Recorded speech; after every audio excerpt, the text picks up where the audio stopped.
Twitter. How'd that make you feel? It was funny. I'm not on social media, so I mean, it was my teammates showing me, and we were at the training table, and it popped up on ESPN. But it's pretty cool to be preceded by a guy like Mahomes. I mean, probably gonna go down as one of the greats. So it's cool. But honestly, our focus right now is to work on our team and keep getting better in camp. So I don't want to get distracted from what we're here to do. Yeah, with all the outside noise and attention, how do you keep yourself centered and grounded? Yeah, well, first my faith. Wake up every morning, get in my devotion, and you just set your day off right, and you protect yourself from the world. And then I have great parents that have raised me correctly, and just have taught me the way of how to act and how to be around people and keep the distractions out. And to have an uncle and my sister now working here, to have family in the building is also a very comforting feeling to have them alongside. In terms of your on-field progress, I mean, how have you felt going into the fall? Was it different for you than going into spring when everything was maybe a little bit newer? Absolutely. I mean, the spring was kind of just everything brand new. And then, now having, a full spring under you, a full summer under you, you go into camp, you feel a lot more confident. I think our whole room has felt more confident. Danny, Heinrich, Jalen, Bodie, all the guys that, have been preparing and getting ready for this. So, yeah, we've been preparing a lot better, and, it makes it easier for us. Go ahead. What have the coaches talked to you about, not just you, but all the quarterbacks, about limiting turnovers and not making bad decisions that put the ball at risk? I mean, that's our focus from January, honestly. You can't win games if you've turned the ball over, and I think a lot of people have been through that and seen it. So the new guys just know that we're not going to turn the ball over, and we're going to put points up on the board. Now, on the flip side of the coin, I mean, you've got a strong arm. You know what you can do with it. So how do you walk that line between making a throw that maybe not many people can make, but you can, but also not putting the ball at risk? Like, how do you figure out when you're going to try to make a play and when you're going to just check it down? I think that's something that's like a gut feeling, honestly, or a situational feeling. It just depends what you got to have confidence to throw those throws, but you also have to know the situation and what you're trying to accomplish in that play, in the situation of the game. So it's being aggressive and cutting it loose, but it's also being smart and understanding the situation of the game. Where do you think your game has gotten better since you arrived here? The last 8 months. I think I've grown a lot in protections. With my uncle. I mean, he works with all the quarterbacks, but just getting a little extra with them on protections. I also think Coach Thomas has made a big turnovers. We're trying to eliminate all the turnovers and make every routine play that we can have, make it routine. And if we can do that, put ourselves in a position to win every football game this year, that's what people came here to do at Nebraska. How have you been? How have you been in that regard, limiting turnovers, just you personally? I mean, I feel like I've done a good job of it. Never want to say a great job because there's always something that happens, whether it's a tip ball, like how can I figure out how to get the ball lower so he can catch it. Center quarterback exchange every day that's a focal point. I mean, if we want to run the ball and do all those things, we got to be able to secure snaps in the center, catch snaps in the gun, and so yeah, I think as a unit we've done a great job of turnovers. Personally, I think I've done a good job. Yeah. What are your feelings early here in camp about the receivers that you're working with and the tight ends too, the guys you're going to be throwing the ball to? Yeah, I think we have a special core, a special group. It's on a foundation of trust and work. We came in January not really knowing what the room was going to look like. Obviously adding Jamal and Isaiah, but you add and you put a lot of new guys in the room together. It doesn't really matter how much talent. You got to come together and you got to work. So I'm really confident where we're at right now as a group. Tight ends have done a great job, not only catching the ball, but they understand they got to block and do those kind of things, and getting our backs more involved has been good. not only run the ball, but they're threats to catch the ball. So we've developed a bunch of trust and a bunch of work. So it's been exciting. I know it's early, but what has Jalen added to your repertoire? Jalen, I mean, the one thing that comes to mind is speed. Jalen Gramstad? Yes. Okay, yeah. Sorry. Well, I mean, first off, he comes in the room. He's a great person. You see him, and he's always got a smile on his face. I don't think he has 1 ounce of sad or whatever in him. He's just been a joy to be around in the room and great addition. On the football side, he's played a lot of football, so learning from him, learning from his experiences, no matter where he played in college and player of the year and all that. So it'd be not smart of me and the rest of our room not to learn from him. So it's just been a great addition, and he's been awesome to be around. Dylan, when you were growing up, did you kind of want to be just like Mahomes, kind of how you played and all that kind of stuff? Not really. I think a lot of people think I try to be just like him, but honestly, I grew up, I played baseball, never liked football.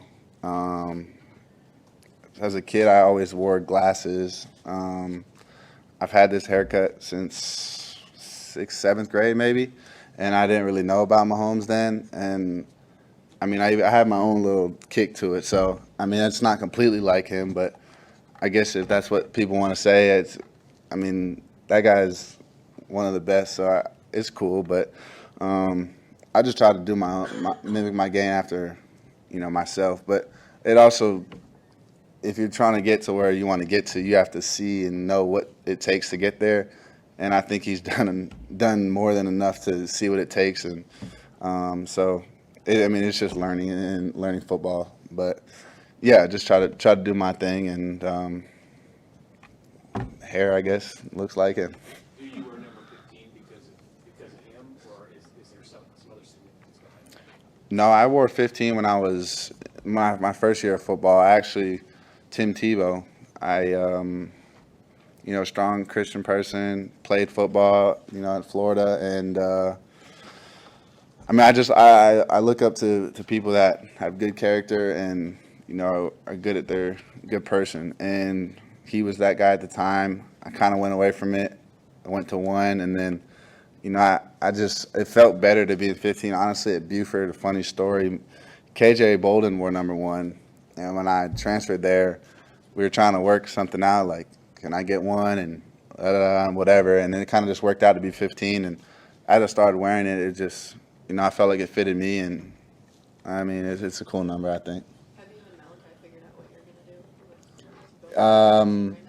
We haven't had our single digit whatever, so that's his plan. But I mean, we'll figure that out when time comes. But yeah, we haven't figured it out yet. Hey Dylan, Glenn Thomas was up here, and I'm pretty sure he said that you're not afraid to go up to a receiver if he runs a wrong route and tell him and correct him. Same thing with a protection call with Ben Scott, who's a lot older than you. Is that easy for you, or is that can you just talk about the development of you wanting things to be right out there, even if it's coming for a guy that's maybe older than you, more experienced? Yeah, I think that comes honestly from mat drills and those things, like earning their trust, working hard, and you can't. If I just walked in here day 1 and ripped them and whatever, there would be nothing would happen, right? So it just came from working hard together, going through the hard stuff, and now that we kind of have their trust, it's like, okay, he's not getting on me just to get on me, but he fixes it and gets it right. We celebrate that. It's not just I'm gonna rip you, and there's no love being shown. Like, everybody knows in the building, if you get ripped, we're gonna build you right back up, and if you correct it and make it right, we're gonna celebrate that, because that's a big deal to us. How do you manage the expectations? I don't really pay attention to expectations. I just focus on everything I can do in today and what I can control. I think our team is gonna be really good this year, but we just got to keep working on getting better every day. I know it's cliche to say, but that's honestly our focal point. Like, we can't get to August 31st right now. Like, there's a process and there's steps that have to be taken, and so we're just super invested in that right now, and nothing's really going to screw us off of that. Do you think about the competition? I mean, that's going to be what the outside is looking at. Like, one of them who's gonna start? Is that present in your mind? No, I think every day is just go out and compete. Our room has grown and since the spring, and we've gotten closer than we've ever been. So, I mean, obviously, everyone on the team knows it's a competition, and I mean, if you came and watched practice, it's not like, okay, I'm hoping or Heinrich's hoping someone messes up. Like, we're helping each other. We're trying to get the team better before we put ourselves first. So, I mean, that's part of being a quarterback. You put your team before yourself. But, I mean, the time will come when it's time to name a starting quarterback. But as of right now, we're not. We're just worried about our team and what we can do to get better. How do you like dorm life, and who's your roommate? Dorm life's great. Everybody's around each other. My roommate's Elliot Brown. So having an older guy, he's seen everything, been through good, the bad, whatever. So it's been cool. What have you seen out of the running back competition? Our backs go at it every day, not with each other. Just they're grinding, they're competing, and I think they do a great job of handling the competition. I know they all have different traits that they're good at. So it's kind of just figuring out which one we want to use in certain spots. So they've done a great job handling that, and they all look really good. Does Gabe feel like, does he look comfortable speaking? Yeah, Gabe looks really good. He's back healthy. It's just good to see him out there. What's it like having the family dynamic every day with your sister here and your uncle? I mean, you guys have some family moments with the three of you guys. Yeah, it's cool to have. I think the spring game, the first touchdown I threw, I got to hug my uncle, probably one of the first people that was over there. So, giving me chills right now. But, just to have family here, growing up, that's all I had. That's all I ever knew. So, why change what I have? I have, an opportunity in front of me. Why, change what I have? So having him's great. But, like sister close to me, live together, and, her dog lives with us. It's special.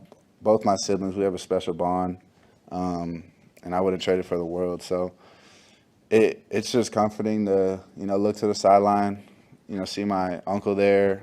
I mean, my sister comes to every practice. So, joke, nudge her, whatever, it's family. So it's very comforting.